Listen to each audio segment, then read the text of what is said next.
Saudações, telespectadores da TV Altiora. Estamos de volta com o nosso programa Medicina e Saúde. O papo hoje é hipertensão. Importante, você pode ter e não sabe. Hoje vamos trazer aqui a doutora Ângela Izzo, parceira de longa data aí na medicina, e a gente vai ter um papo legal. Nos aguarde.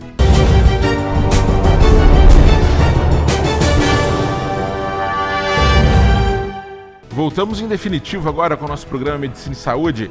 Como eu disse, o papo hipertensão, a doutora Ângela Izzo, satisfação em tê-la aqui no programa. Agradeço a lembrança. Bom, olá a todos. E o assunto de hoje é um assunto muito polêmico, muito frequente, que é a hipertensão arterial, que é problema de muita gente, e tem muita gente que tem e não sabe, não é? Sim. Então, faz parte do nosso dia a dia. Qual que é mais ou menos assim, qual parcela da população pode ter hipertensão e não saber? Bom, a maioria das pessoas não tem consciência que é hipertenso, porque a maior parte da hipertensão, ela é de causa genética, é hereditária, e as pessoas são assintomáticas, só vêm a sentir o problema quando tem falência dos órgãos-alvo. Então, a parcela de 10% da população, mais ou menos, é hipertensa e desconhece, não é? Desconhece. Desconhece. Então, esse fato de, às vezes, meu pai é hipertenso, minha avó é hipertensa, já é um sinal. Já é um sinal de alerta. E quais outras causas podem levar à hipertensão? A maioria é hipertensão primária, não é? E tem os fatores ambientais também que pode levar a pessoa a ter ser hipertensa. Por exemplo, existem as pessoas que são hipersensíveis ao sal. O consumo de sal é um fator que no decorrer dos anos pode levar a pessoa a ser hipertenso. Se a pessoa tiver um consumo alto de sal, mesmo ela não sendo hipertensa, ela pode vir a se tornar hipertensa no futuro, entendeu? E tem causas primárias e causas secundárias, né? As causas secundárias, tem uma causa que atualmente está sendo muito ventilada, que é a apneia do sono. Existem as pessoas obesas, que têm problemas de sono, ronco, e elas têm apneia, e essa apneia pode vir a causar hipertensão arterial.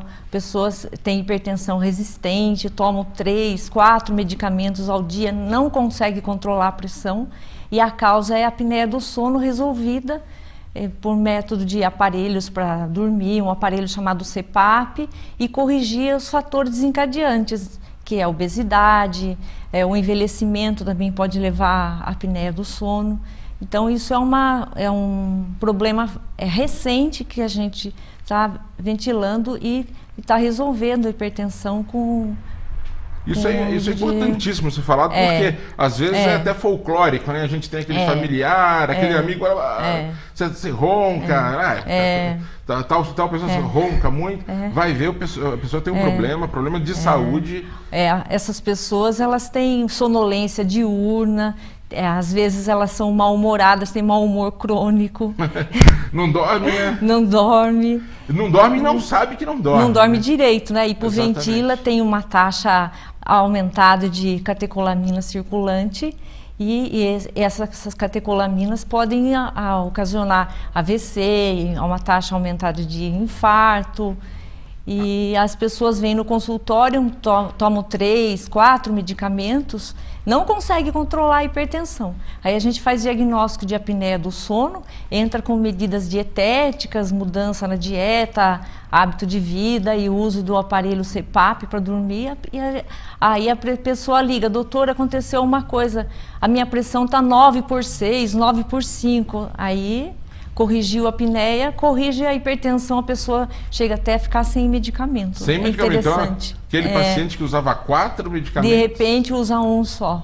Usa um só. Que beleza. Entendeu? E essa queixa, a gente está vendo então a queixa da apneia podendo levar à hipertensão. É uma causa secundária. Isso. É a mais frequente. Mas a hipertensão é o principal causa de mortalidade cardiovascular. A mortalidade de origem cardiovascular é a principal causa hoje em dia. Aproximadamente 60% das pessoas que vêm a óbito é por doença cardiovascular. E a principal causa de morte cardiovascular é a hipertensão, que vai levar aos problemas. A longo não é? prazo, a longo silenciosa prazo, ali. silenciosa. E as pessoas falam assim, mas por que eu vou ter que tomar remédio se eu não sinto nada, não é? É porque a hora que você sentir, você já vai ter lesão do órgão-alvo. Daí você vai ter que correr atrás do prejuízo, não vai resolver mais. Sabendo que é uma doença, que pode ser uma doença silenciosa, existem alguns sinais de alerta, além da alteração ligada à apneia, que a gente pode falar, opa, eu estou sentindo isso de vez em quando, eu posso ser hipertenso. Tem mais alguma coisa que a gente pode... Existem os fatores de risco, que todo mundo tem que ficar atento, né? Os principais fatores de risco para a hipertensão. É a obesidade, né? Que atualmente a gente considera a obesidade central, que é um fator importantíssimo de risco, que é a medida da circunferência abdominal, que essa medida considerada normal é 102 centímetros para os homens e 88 centímetros para as mulheres. Então, esse tipo de obesidade, a pessoa tem vários tipos de obesidade. Obesidade androide, quando o tórax fica obeso, e a obesidade, quando ela é concentrada no abdômen, ocorre uma série de alterações metabólicas que vai levar a pessoa a ficar hipertensa, a ter diabetes, e isso é uma coisa que é muito importante ser corrigida. Então, se eu tenho obesidade central, se eu sou sedentário, se eu sou tabagista, né? Taxa de gordura no sangue, uma dieta de sal alterada. Então, o consumo de sal que a gente precisa é aproximadamente 1,2 gramas de sal por dia, que é equivalente a 500 miligramas de sódio.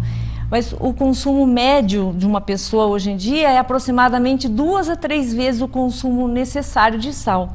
Para a gente ter uma ideia, um hambúrguer que a gente come, tem o sal de um dia inteiro. Nossa! Tem o sal. Aí complica. Então, e aí o consumo de produtos industrializados, enlatados, esses alimentos fast food. Então, e as pessoas hipersensíveis que comem essa quantidade exagerada de sal podem ser hipertensos no futuro, né? E a medida da pressão que o paciente pode fazer ali, às vezes num pronto-socorro, às vezes na farmácia. Isso vale a pena? Com que frequência deve ser feito? A partir de quantos anos a pessoa deve pegar e falar, opa, vou fazer? Então, a pressão deve ser medida desde a primeira idade. As crianças pequenas, é frequente a gente achar a hipertensão desde a primeira idade. Sempre que tiver a oportunidade de ver a pressão, pelo menos uma vez a gente deve tomar a pressão, porque criança também tem pressão alta, não é? Opa! Então, aí a medida da farmácia, às vezes mesmo que errada, também serve como alerta para a pessoa procurar o médico. O certo é uma vez por ano todo mundo fazer um check-up, ir ao médico, porque a hipertensão no início ela é silenciosa.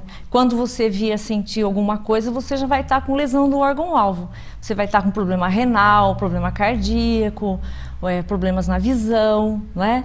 Exatamente.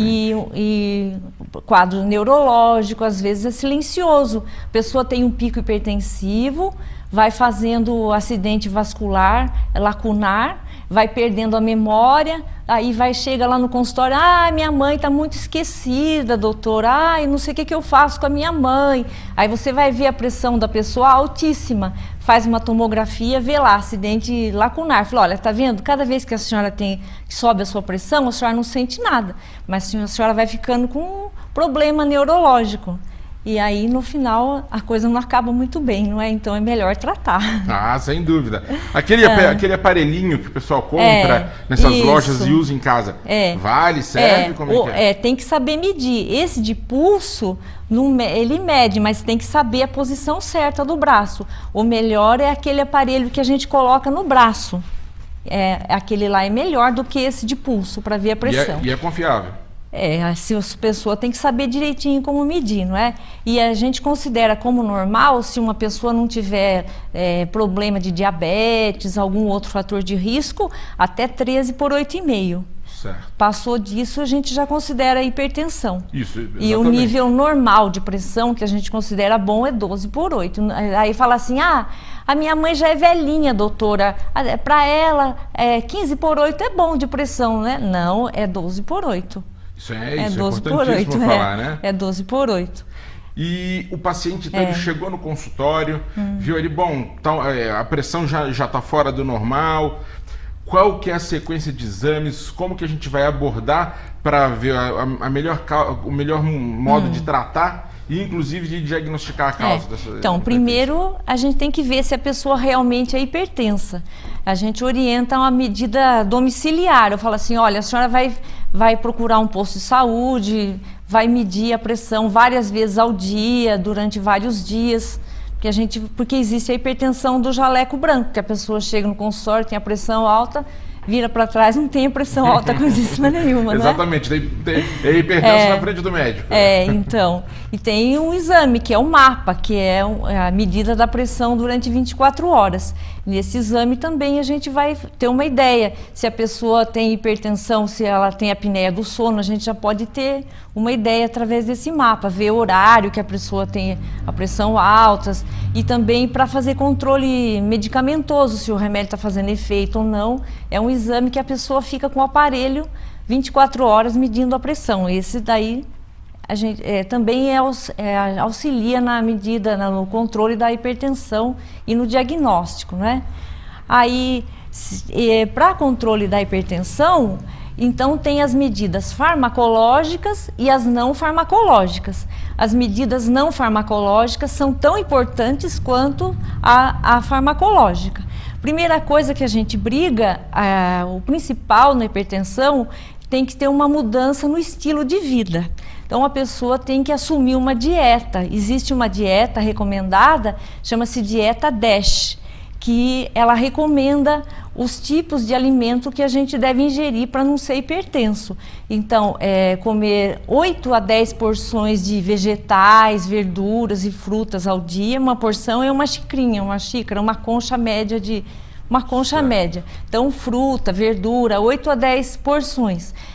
2 porções de laticínio desnatado ao dia, procurar comer carne branca, peixe, frango, evitar o consumo de carne vermelha, evitar consumo de gordura saturada, consumo de produto industrializado, comer nozes e óleos não tropicais, azeite de oliva, são coisas que são bem conhecidas das pessoas. Então, a dieta é muito importante. Evitar carboidrato, farinha branca, comer mais farinha integral. Então, essa dieta é muito importante.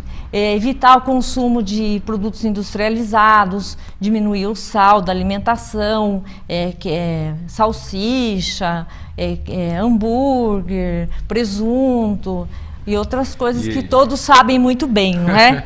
Eles sabem. E aí a gente consegue mudar isso na dieta? Então, com força, tem que ter empenho, né? Tanto do paciente quanto do médico, ficar infernando a vida da pessoa para a pessoa conseguir. Outra coisa também é a mudança do estilo de vida, assim, a atividade física. É preconizado meia hora por dia de atividade física aeróbica, pelo menos 5 vezes por semana. Você tem que atingir uma determinada frequência cardíaca, que se você não fizer um teste ergométrico para você ver, você faz uma caminhada até você ficar discretamente cansado. Você está um pouco cansado e ainda consegue falar uma frase inteira sem interromper de cansaço. Então, fazer caminhada. Se você fizer uma caminhada e tiver o cuidado de medir a sua pressão no dia seguinte que você fez a caminhada, a sua pressão vai ser menor no dia seguinte, que a caminhada diminui a pressão alta.